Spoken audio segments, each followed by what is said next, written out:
Econometrics का एक बड़ा ही इम्पोर्टेंट टॉपिक है जिसका नाम है जी मॉडल सिलेक्शन क्राइटेरिया।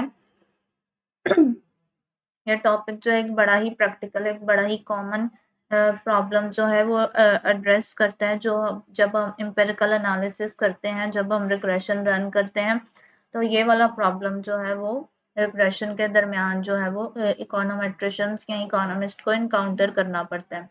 तो जब हम क्या करते हैं, डिफरेंट रिग्रेशन मॉडल्स रन कर रहे होते हैं सेम डाटा को यूज करके, तो क्या करते हैं, तो हमारे पास जो है वो डिफरेंट मॉडल्स आ जाते हैं। ठीक है कि हमारे पास we end up with several possible models. ठीक है कि हमारे पास काफी ज्यादा मॉडल्स आ जाते हैं, लेकिन अब क्वेश्चंस यहाँ पे ये अराइज होता है कि हमने कौन सा वाला मॉडल चूज करना है। हम डिफरेंट रिग्रेशन मॉडल्स रन कर रहे हैं, हमारे पास सेम डाटा है, लेकिन अब क्वेश्चन यहाँ पे ये आ जाता है कि अब हमारे पास सेवरल डिफरेंट मॉडल्स तो आ चुके हैं, लेकिन अब हमने कौन सा मॉडल चूज करना है। तो इस क्वेश्चन को आंसर करने के लिए जो है वो जिस चीज को हमें सबसे पहले अंडरस्टैंड करने की जरूरत है वो ये है कि बेस्ट मॉडल का मतलब क्या होता है। ठीक है कि बेस्ट मॉडल जो है वो कौन सा मॉडल होता है। तो एक बेस्ट मॉडल या गुड मॉडल जो है वो एक ऐसा मॉडल होता है जो डाटा को बहुत अच्छे तरीके से एक्सप्लेन करे, एक्सप्लेन डाटा वेल। ठीक है, लेकिन एट द सेम टाइम जो है वो डाटा को अच्छे तरीके से एक्सप्लेन तो करे, लेकिन वो जरूरत से ज्यादा कॉम्प्लेक्स ना हो। ठीक है, तो जी ये कॉन्सेप्ट जो है बेसिकली ट्रेड ऑफ को इंट्रोड्यूस करवा देता है कि एक तरफ तो हम चाहते हैं कि हमारा मॉडल जो है वो डाटा को जो है वो बहुत ज़्यादा क्लोजली फिट करे, अच्छे तरीके से एक्सप्लेन करे। ठीक है, लेकिन दूसरी तरफ हम चाहते हैं कि क्या कहते हैं कि हम बहुत ज़्यादा वेरिएबल्स को जो है वो अपने मॉडल में ऐड करना नहीं, बहुत ज़्यादा वेरिएबल्स को अपने मॉडल में इंक्लूड नहीं करना चाहते। ठीक है, ऐसे वेरिएबल्स को हम इंक्लूड नहीं करना चाहते जो आपके मॉडल में रियल वैल्यू ऐड नहीं कर रहे, क्योंकि अगर हम बहुत ज़्यादा वेरिएबल्स इंक्लूड करते हैं तो रिस्क है कि हमारा मॉडल जो है वो ओवर फिटेड हो जाएगा। ठीक है, और वो ट्रू रिलेशनशिप्स को कैप्चर करने की बजाय जो है वो नॉइस को कैप्चर करना शुरू कर देगा। लेकिन अगर हम बहुत कम वेरिएबल्स भी अगर अपने मॉडल में ऐड करते हैं तो रिस्क ये है कि हमारा मॉडल फिटेड हो जाएगा और वो बहुत ज़्यादा इंपॉर्टेंट रिलेशनशिप्स जो है वो उनको मिस कर देगा।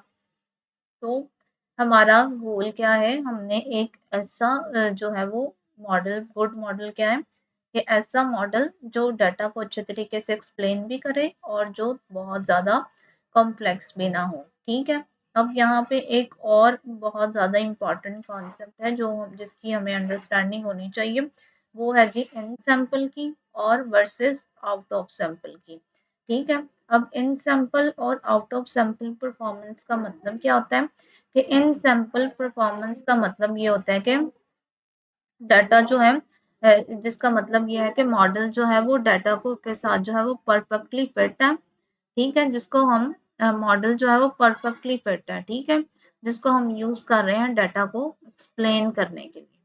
ठीक है, लेकिन आउट सैंपल का मतलब ये है कि क्या कहते हैं कि आपका मॉडल जो है वो नई और फ्यूचर ऑब्जर्वेशंस को जो है वो कितने अच्छे से प्रिडिक्ट कर रहा है। ठीक है, अब वो वाला मॉडल जो परफॉर्म कर रहा है इन सैंपल में बहुत अच्छा, तो ज़रूरी नहीं है कि वो आउट ऑफ सैंपल में भी बहुत ज़्यादा अच्छा परफॉर्म करे, स्पेशली तब जब वो ओवर फिटेड है।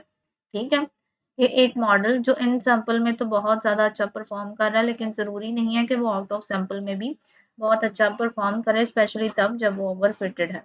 ठीक है, तो एक गुड मॉडल जो है वो ऐसा मॉडल होता है जो ना सिर्फ क्या कहते हैं अपने एग्जिस्टिंग डाटा को तो अच्छे तरीके से फिट करे, लेकिन उसके अंदर जो है वो प्रोडक्टिव एबिलिटी भी जो है वो बहुत ज़्यादा अच्छी हो। तो ये था जी क्या कहते हैं इन सैंपल और आउट ऑफ सैंपल का क्या कहते हैं कॉन्सेप्ट। अब हम देखेंगे जी क्या कहते हैं मॉडल सिलेक्शन के डिफरेंट क्राइटेरियाज को।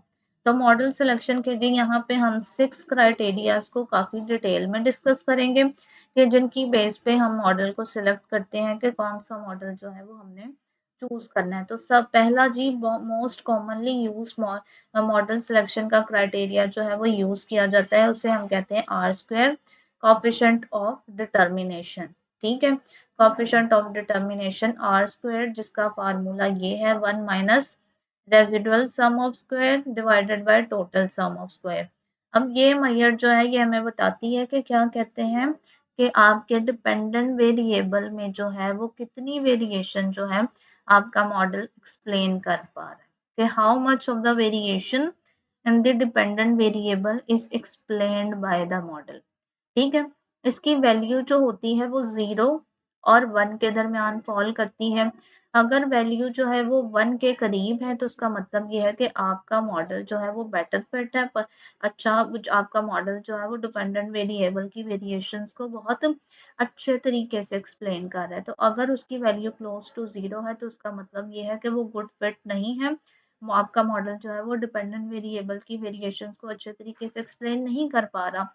लेकिन जो हमारा आर स्क्वायर्ड होता है उसकी कुछ सर्टेन लिमिटेशंस भी होती हैं। ठीक है, कि ये हमेशा तब इंक्रीज होता है जब हम अपने मॉडल में जो है वो वेरिएबल्स को ऐड करते जाते हैं।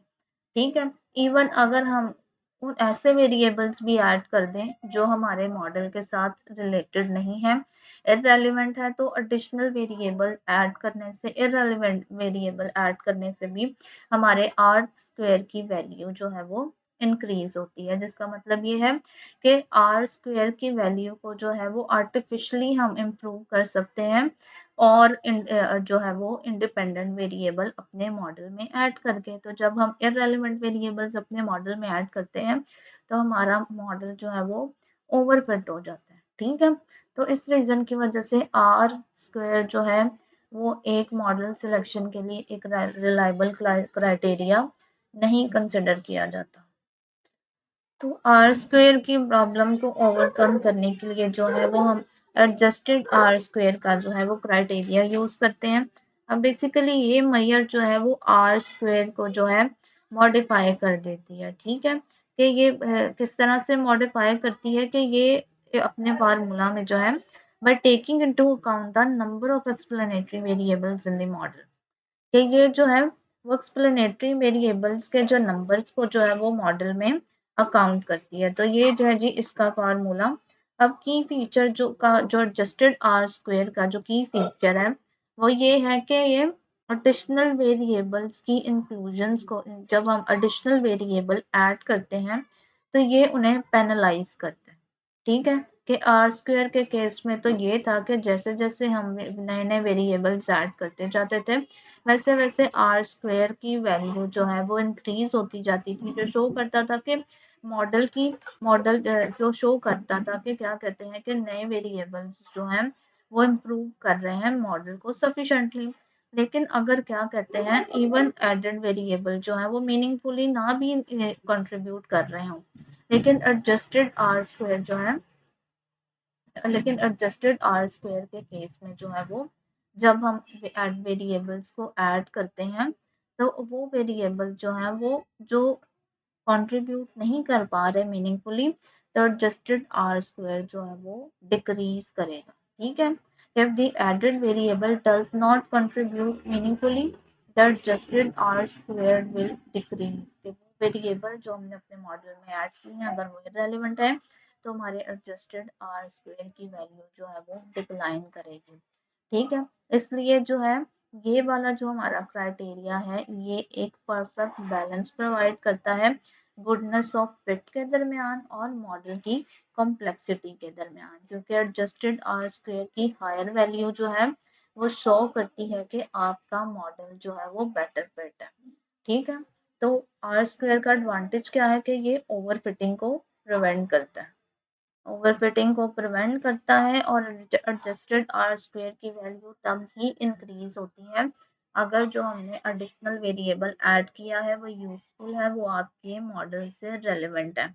अब नेक्स्ट हम देखेंगे जी अकाइक इंफॉर्मेशन क्राइटेरिया। ठीक है, जिसे कॉमनली जो है वो AIC कहा जाता है।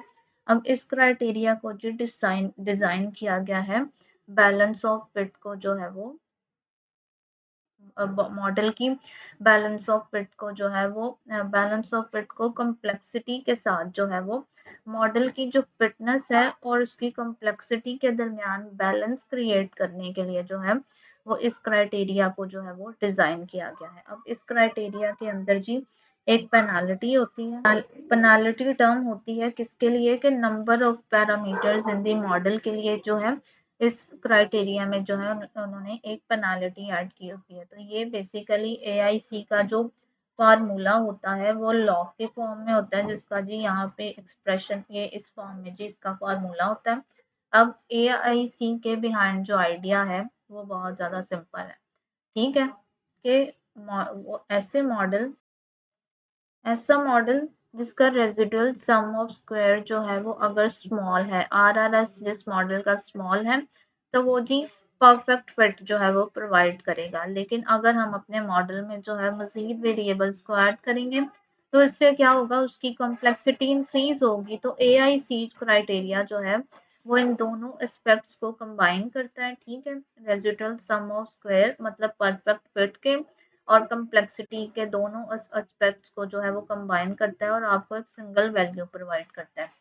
अब यहाँ पे रूल क्या है, यहाँ पे रूल ये है कि हमें वो वाला मॉडल चूज करना है जिसका क्या कहते हैं, we have to choose the model with lowest AIC, तो जिसमें एआईसी की वैल्यू जो है अकाइक इंफॉर्मेशन क्राइटेरिया की वैल्यू जो है वो लोएस्ट है, ठीक है। इस क्राइटेरिया को जो है बेसिकली वाइडली यूज किया जाता है, ठीक है।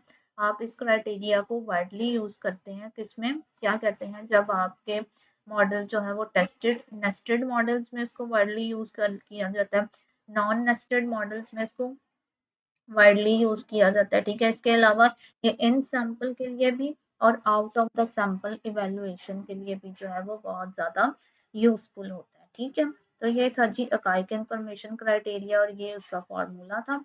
अब हम देखेंगे जी स्क्वाड्स इंफॉर्मेशन क्राइटेरिया। ये वाला क्राइटेरिया जो है वो बहुत ज़्यादा क्लोजली रिलेटेड है, क्या कहते हैं, अकाइक इंफॉर्मेशन क्राइटेरिया से जो है वो बहुत ज़्यादा क्लोजली रिलेटेड है। इसको बीआईसी मतलब बेजियन इंफॉर्मेशन क्राइटेरिया या बीआईसी भी कहा जाता है। तो ये है जी बेजियन इंफॉर्मेशन क्राइटेरिया का फॉर्मूला। अब ये वाला क्राइटेरिया जो है वो अकाइक इंफॉर्मेशन क्राइटेरिया से काफ़ी सिमिलर है, ठीक है। और ये वाला क्राइटेरिया जो है बहुत ही ज़्यादा स्ट्रॉन्ग पेनाल्टी जो है वो इम्पोज करता है अगर आप अपने मॉडल में जो है वो एडिशनल वेरिएबल्स ऐड करते हैं, ठीक है। तो एज अ रिजल्ट जो है वो एज अ रिजल्ट इसका मतलब ये है कि ये सिंपलर मॉडल्स को जो है वो फेवर करते हैं।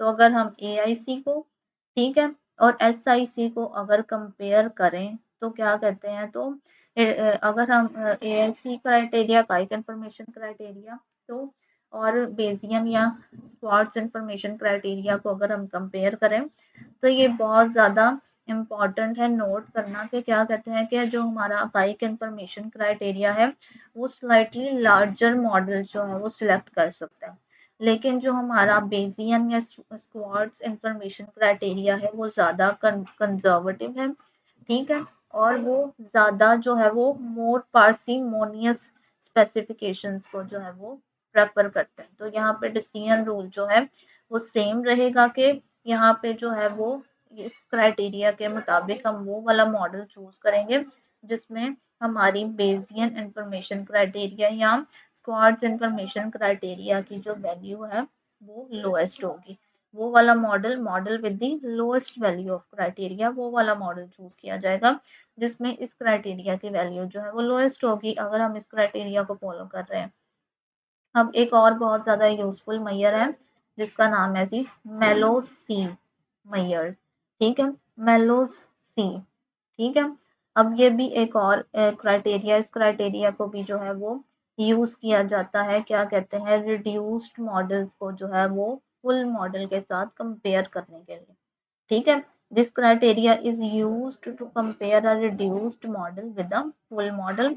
अब इसका जो फॉर्मूला जो है वो यहाँ पे दिया गया है। अब इस मैयर के बिहाइंड क्या आइडिया, अब इस मैयर के बिहाइंड आइडिया ये है कि इस मैयर को जो है वो यूज किया जाता है कि एवेलुएट करने के लिए कि अगर हमारा मॉडल सिंपल है, ठीक है, weather a simpler model with fewer variables performs nearly as well as more complex model, कि हमारा सिंपलर मॉडल जिसमें बहुत ज़्यादा बहुत कम वेरिएबल्स हैं वो नियरली वैसा ही बिहेव करे जैसा एक बहुत ज़्यादा कॉम्प्लेक्स मॉडल जो है वो बिहेव कर रहा है।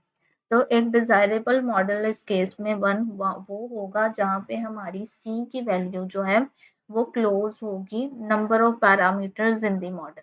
ठीक है, पी किसको शो कर रहा है? पैरामीटर को। तो अगर वो वाला मॉडल जो है वो गुड मॉडल कंसिडर किया जाएगा, डिजायरेबल मॉडल कंसिडर किया जाएगा जहाँ पे हमारी सी पी की वैल्यू जो है वो number of parameters in the model के क्लोज होगी। इन प्रैक्टिस अगर हम इसको क्या कहते हैं इस अगर हम इसको प्लॉट भी कर लें इन वैल्यूज को, सी की वैल्यू को जो है वो नंबर ऑफ वेरिएबल के अगेंस्ट प्लॉट कर लें और क्या कहते हैं, तो अगर हम देखें कि क्या कहते हैं उन पॉइंट्स को, अगर हम देखें स्ट्रेट लाइन के अगेंस्ट किस तरह से क्या कहते हैं वो फॉल करते हैं, तो अगर तो क्या कहते हैं सारे पॉइंट्स जो हैं वो स्ट्रेट लाइन के क्या कहते हैं क्लोज क्लोज फॉल कर रहे हैं, हमारी रिग्रेशन लाइन के क्लॉज जो है वो फॉल कर रहे हैं, तो इसका मतलब ये है कि सी की वैल्यू जो है वो पी के बराबर है। ठीक है, तो सी की वैल्यू जो है वो पी के बराबर है, मतलब नंबर ऑफ पैरामीटर्स के बराबर है।